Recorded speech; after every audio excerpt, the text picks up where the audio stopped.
And they have ruled ever since they were created in Genesis 6 before the flood. And then within 100 years after the flood and before, the people of Babel have their languages confused and are dispersed. And so Babel happens about 101 years after.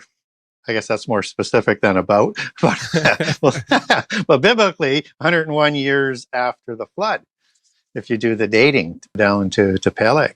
And so there's 100 years between then where giants are recreated or they've survived and they're repopulating, whatever your belief is on that. But the thing is, both in the Bible and in all cultures around the world, they show up again after the flood, this time being created by offspring gods.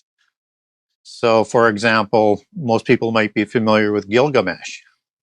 And this is a Gilgamesh I'm going to talk about, which is after the flood, as opposed to one that was before the flood that was recorded in the Enochian Book of Giants.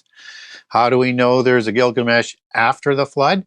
Because he is 6th generation after the flood in the king's list, son of Lugalbanda, king of Uruk, and Gilgamesh will be king of Uruk.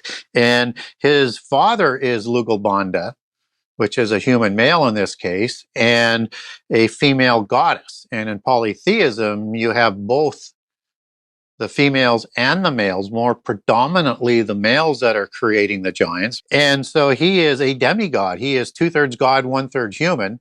He is recorded in the Ugaritic texts, which has the same accounting as the Sumerian text.